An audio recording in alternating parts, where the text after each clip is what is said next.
Alors, on continue notre étude des formulaires, ok? Et cette fois-ci, on va commencer par voir les cases à cocher, ok? Donc ici à ce niveau déjà, euh, bon, je vais commencer par enlever ça, les values au niveau de des data lists que nous avions vu précédemment, ok?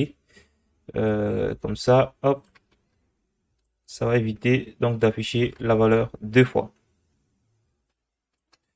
Et voilà, ok? Donc, on a plutôt ça et donc on affiche simplement les valeurs. OK.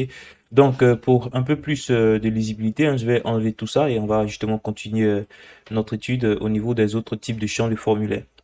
Alors, on va enlever carrément tout ça. On va concentrer tous les boutons. OK. Donc là, on va dire base à cocher. OK. Alors, ici, on va dire les check, check. OK. Donc ici déjà, vous devez savoir qu'il y a deux principaux types de cases à cocher. OK? Deux principaux types d'éléments qu'il est possible de cocher. Donc les cases à cocher et les boutons radio. OK? Donc ce qu'on va faire déjà pour implémenter les cases à cocher, c'est simple. Alors, on va revenir justement sur l'élément de type input, hein, voilà, l'élément input, en changeant tout simplement le type justement donc de la valeur de l'attribut ici. OK? On va changer de valeur et cette fois, on va mettre l'attribut checkbox. OK? Donc boîte à cocher. Et on va essayer de regarder à quoi ça ressemble. Hop. Et on voit justement que c'est ce petit truc là où est qu'ici il est possible de cocher donc ces différentes cases. Alors on peut utiliser les différentes cases à cocher si par exemple au niveau de votre site internet vous avez disons plusieurs choix à proposer à l'utilisateur et que vous voulez justement qu'il puisse choisir au moins un choix parmi cette liste de choix que vous lui proposez. Donc je dis au moins un choix parce que au niveau des cases à cocher, il est possible justement de mettre plusieurs cases à cocher et permettre justement à l'utilisateur de justement choisir plusieurs éléments au niveau de ces listes-là. OK? Donc, vous voyez qu'ici, on peut choisir plusieurs cases à cocher. Alors, bien évidemment, on a la possibilité de mettre des attributs supplémentaires, hein. Par exemple, ici, l'attribut name, on va dire, par exemple, je sais pas moi, le fruit. Bon, disons, on va plutôt faire quelque chose d'assez intéressant. Hop, on va dire label, fort et on va dire préférence comme ça. OK? Donc, ce qu'on va faire, c'est de dire, bon, en général, on associe les différents checkbox au moins à un label, ok? Donc, on va dire ici, hop, euh, disons, euh, qu'est-ce qu'on va dire là? Bon, du coup, je sais pas trop, je suis pas très très inspiré. On va mettre, je sais pas mon test, ok? Donc, on va juste mettre ici un ID, euh, test, ok? On va par exemple proposer à l'utilisateur de choisir un pays ici, ok? Donc, ici là, on a name par exemple, pays là. On va dire value. Ok. Je sais pas moi. Irlande, après, on va répéter ça. Un peu comme si on demandait à l'utilisateur de faire plusieurs choix entre différents pays. Ok. Donc, on va dire Côte d'Ivoire. Ok. Et là, on va mettre par exemple, disons, Belgique. D'accord.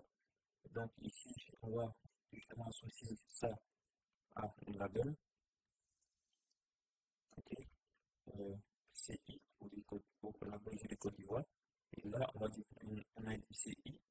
Du coup, je vais justement remplacer ça. Et hop, comme ça, on aura quelque chose d'un peu plus cohérent. Ok. Donc, hop, ici, on a ça. Et c'était quoi déjà? Même Égypte. Ok. Et voilà. Donc, on va s'arrêter là, tout simplement.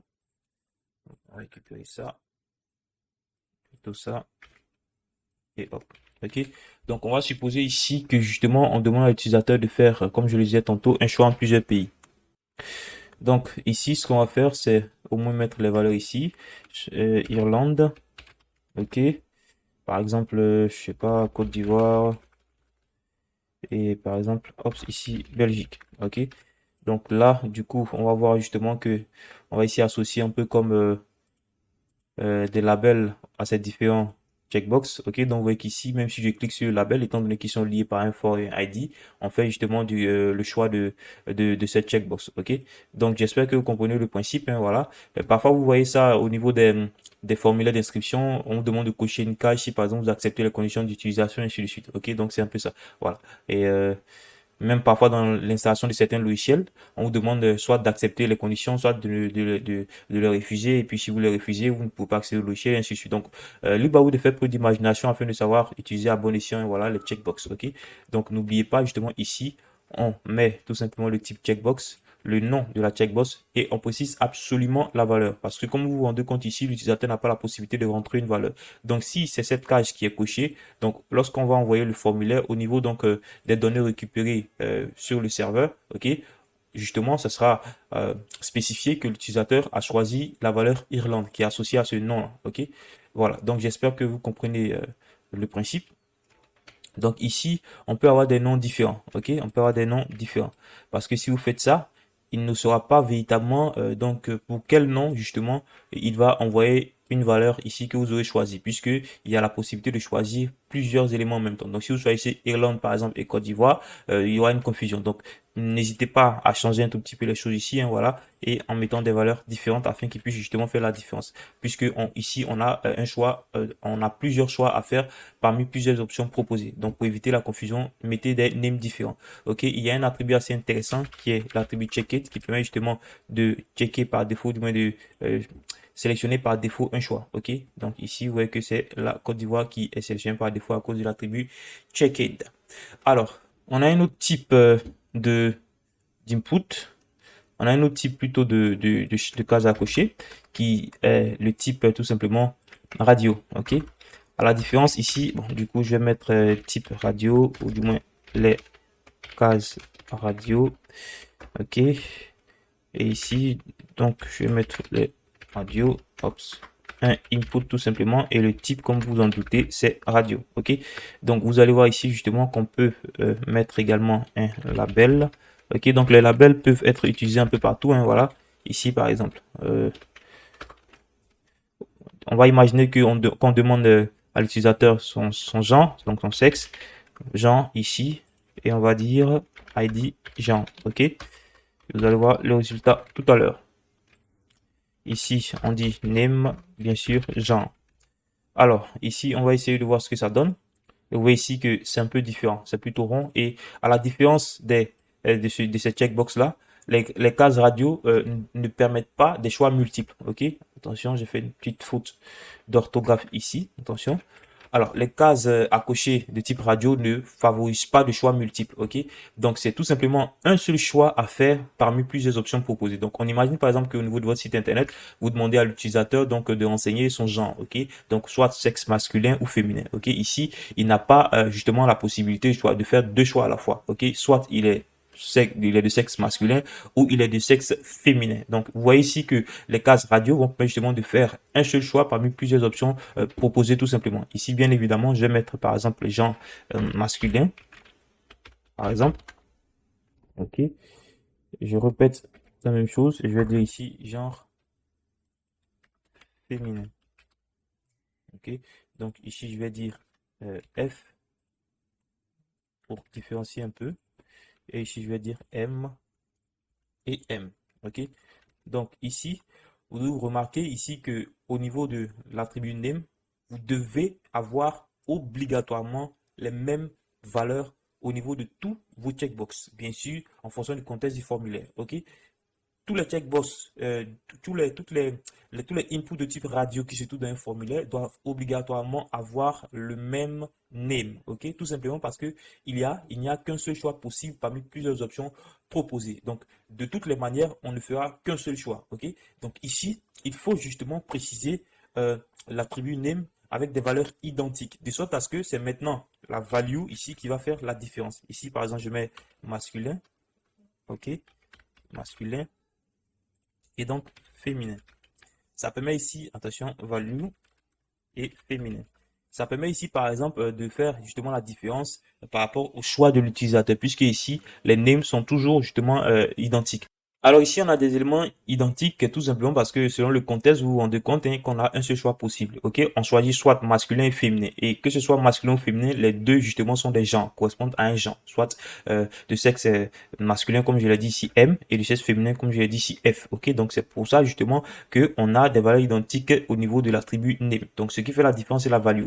De sorte que ici, lorsque l'utilisateur va justement cocher ici un choix, c'est justement la value à ce niveau du choix qu'il aura sélectionné qui sera envoyé, bien entendu associé donc à ce name là. Ok, donc on a la possibilité aussi d'utiliser checked ici, hein, voilà, ce qui va permettre de faire en sorte check checked, ok, de faire en sorte de cocher une case par défaut.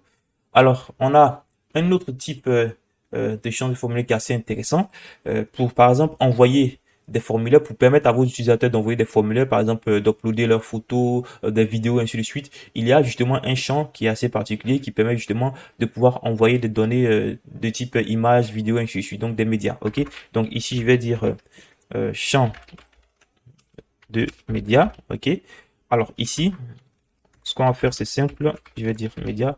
Bon, moi, je fais ça tout simplement pour qu'on ait automatiquement des retours à la ligne, hein. C'est pour ça que j'utilise les divs à chaque fois, un petit titre comme ça, c'est assez clair au niveau de ce qu'on fait. D'accord? Donc, en ce qui concerne les champs de médias, vous devez savoir qu'il y a quelque chose d'assez particulier. Ici, lorsque vous mettez un input de type file, ok, pour spécifier média, vous devez mettre tout simplement le type file. Bien évidemment, vous mettez le name, par exemple ici avatar de l'utilisateur. On imagine que vous voulez demander à votre utilisateur d'envoyer tout simplement son avatar, ok. Là ici, vous allez voir que là, hop, le champ va être un peu différent. On me demande justement de choisir ici un fichier comme vous pouvez vous en rendre compte, ok. Ce qui est intéressant ici à ce niveau, c'est tout simplement que lorsqu'on va cliquer sur ça, on va voir ici justement que l'utilisateur a la possibilité de tout simplement faire un choix au niveau de son fichier.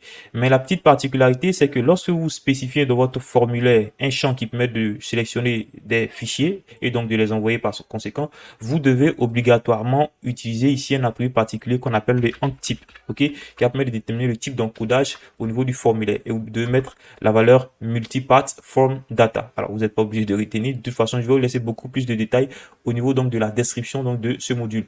Mais vous devez savoir que justement, toutes les fois où vous allez justement créer un formulaire dans lequel vous aurez à mettre un champ qui permet de choisir un fichier, vous devez obligatoirement, c'est obligatoire, sinon de toute façon, votre fichier ne sera pas pris en compte au niveau du serveur. C'est obligatoire de mettre le un type à multipath form data. Ok, donc ici, il y a un autre attribut assez intéressant. Imaginons que vous voulez permettre justement à l'utilisateur de choisir plusieurs fichiers à la fois, hein. Voilà, on va imaginer que c'est par exemple un album photo. Ok, donc album ici, on va dire tout simplement multiple. Ok, ça va donc permettre de faire des choix multiples au niveau donc des fichiers qu'il peut choisir ici. Ok, donc et en cliquant, en maintenant contrôle, il pourra justement choisir plusieurs fichiers tout simplement. Ok, et vous pourrez récupérer côté serveur ces différents fichiers. Alors, autre type d'élément à connaître au niveau des formulaires qui est assez important.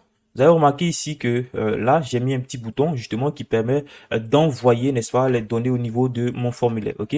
Alors ici, vous devez savoir que à la différence ou du moins à défaut de type bouton du bouton ici de l'élément bouton, vous pouvez utiliser un input de type submit. Ok. Et ici, hop, ça va justement permettre d'envoyer donc les données du formulaire dans lequel se trouve justement ce submit là. Ok, donc si par exemple vous avez ici un submit à ce niveau, au niveau de ce formulaire, il ne servira à envoyer que les données de ce formulaire. Tandis que si vous avez un autre formulaire, ce submit ne peut pas justement envoyer les données de cet autre formulaire. Ok, donc j'espère que c'est clair. Pour chaque formulaire, son submit, donc pour justement avoir la possibilité d'envoyer les données du formulaire. Ok, vous voyez ici que justement on a un texte par défaut, même si on n'a rien renseigné ici. Donc en gros, ce qu'on peut retenir, c'est que en fonction du type justement qu'on spécifie au niveau de l'attribut type, hein, voilà, en fonction de la valeur qu'on spécifie au niveau de l'attribut type, on aura un comportement différent que le navigateur va justement adapter donc à notre besoin. D'accord? Ici, quand on fait ça, vous allez voir que ici justement, voilà, on pourra envoyer les données. Vous voyez ici que l'URL a changé. On retrouve un tout petit peu les informations ici qu'on a choisies, hein, mais je vais vous expliquer ça dans un autre chapitre hein, quand on va parler de l'envoi des données au niveau des formulaires. Ok? Donc ici, vous pouvez également utiliser donc un input de type ici. On va utiliser plutôt button. Alors le button ici peut évidemment lui aussi prendre un type. Ok? Donc si la valeur de ce type là est submit dans ce cas, le button, attends, vous mettez ici le texte que vous voulez, hein, voilà, envoyer donc les données. Ok? mettez le texte que vous voulez. Si ce bouton est submit, il aura justement la même fonction que le type, l'input de type submit qu'on a vu tout à l'heure. Si ici, cet élément a la valeur button au niveau de son attribut type. Alors, vous allez remarquer ici, donc je vais recharger la page, vous allez remarquer que même si on fait des choix là, voilà, rien ne va changer, le formulaire ne sera pas envoyé, ok? Donc, on a aussi un autre type qu'on appelle les reset.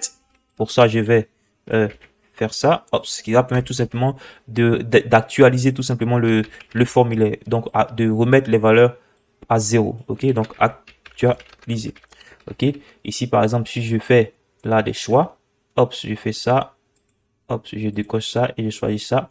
Vous allez voir ici que lorsque je vais cliquer ici, il va tout simplement remettre à 0 les valeurs au niveau de mon formulaire. Je vais tout simplement enlever les checks que j'ai mis ici, comme ça vous allez mieux le voir. Ok.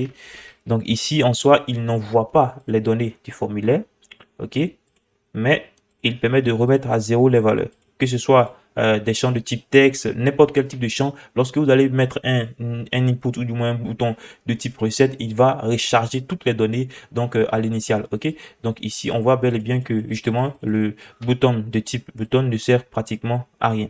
D'accord, donc j'espère que vous avez compris le concept de ces éléments de type button et ainsi de suite. Ok, alors, libre à vous donc de choisir d'utiliser les éléments button en changeant tout simplement le type soit à button, submit ou reset, ou vous pouvez également utiliser directement les inputs, hein, voilà, en spécifiant également les mêmes types submit ou button ou tout simplement, comment dirais-je, reset, ok.